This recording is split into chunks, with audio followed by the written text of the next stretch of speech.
What's up there, people? Hunter Spoke Riders here. Let me show you what I just went through messing with this old Tahoe out here. I just installed the rough country steering stabilizer. All rough country. Rough country. I got a couple things. It's a good setup, but like anything else in this earth, nothing's perfect. But them instructions, it gets you close. But let me show you what I did to get this hooked up. These are the instructions. The instructions are kind of universal. I think this kit is for a Tahoe and pickup trucks, but it does get you real close to where you need to be. All right, I'll give you a quick rundown of the tools I use before I get all the way underneath there. You're gonna need a ratchet or a 7/8 socket or 7/8 wrench. You're also gonna need 13/16 wrench. You're gonna need a 1/2 inch socket with a ratchet, and you're probably gonna need an extension. You're also gonna need a 9/16. You're gonna need a 9/16 wrench. You're also gonna need another 1/2 inch wrench. You're gonna actually need a couple 1/2 inch wrenches. Oh yeah, you're definitely gonna need a drill. On the ad it says completely bolt on, but that's really not true. I got the drill bit for a guide hole, and life would be a lot easier if you had one of these, or you're gonna need a real big drill bit and have to keep drilling. But if you got one of these, you're good to go. Oh yeah, I forgot to say, I also did all this and did the whole install with the Tahoe still on the ground. I didn't use a jack or a lift or anything, but if you lift it, it will make it a little bit easier, but it's really not necessary. I did it without, I wanted to see if I could do it without it. When dealing with this bracket here, you're better off getting it close to where you think you want it, and then taking all this off, pushing the shock that way, and tightening it all the way down with your ratchet, extension, and a socket like that. Because this will kind of get in the way of the socket getting in, even with the swivel. I found it the easiest just to push this all the way back, get it close, push it all the way back, tighten it all the way down, and put it all back together. This is pretty much straightforward. You got to get this tight, but not too crazy tight. I mean, technically you can just keep on cranking on it, I guess, until the rubber bushings bust out the side. So you really gotta, this is as far as I want to go personally, and I'm gonna drive it around, come and check it later. But this is pretty snug, where the rubber bushings just start to bulge out, and you can see it's like barely lipped over. I mean, this is the easy side. This is pretty much straightforward. It actually bolts onto the center link. This side right here, oh boy, this side right here. This is the beloved bracket that you're supposed to bolt onto the cross member.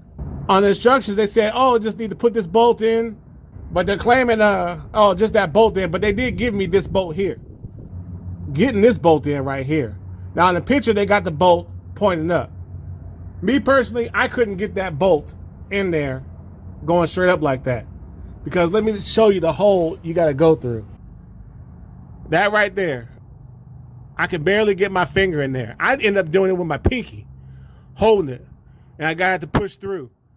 I tried it the other way, and there wasn't no way, no how I could get the bolt up there, but there wasn't no way, no how I can guide a washer, a lock washer, and a nut, only using this little tiny hole right here. If you can see my finger, it's barely fitting in here. So I decided to flip it around. I barely got that bolt to go through there. I had to finagle it right with my pinky on one hand, and here you got this other hole that I barely got my hand in.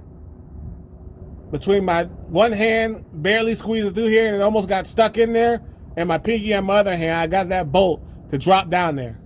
I mean, it was not easy. If you have small hands, it might be a lot easier, and smaller fingers, but where's that? Oh, that right there was not an easy task. This bolt here, I had to drill because there was no hole here. But the good part about drilling it right there, it was a lot easier to get that bolt down in there because it's closer, and the whole opening is bigger. So I just dropped that bolt down there, did the same thing. Now drilling it was not easy. You gotta excuse these crazy angles.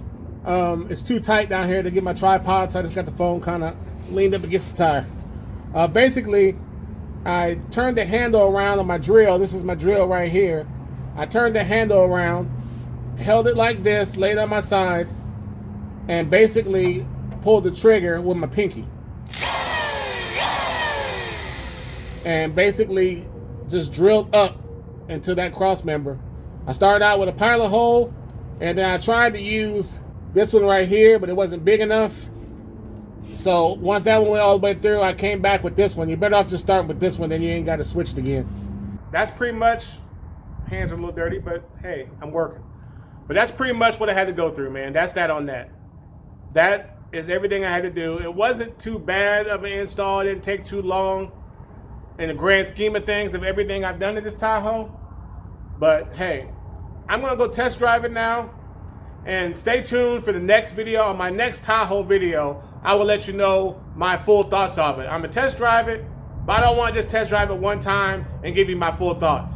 It's going, I want to test drive it a few times, get on the freeway, go through the motions for a couple days, and I'll let you know my full thoughts of the rough country steering stabilizer. I'll give you my full thoughts on it. For now, I just wanted to show you, give you some tips in case anybody's out there installing this on an OBS Tahoe. Just out here on a Saturday, getting it in, man. All right, people. Hunchback Riders, signing out.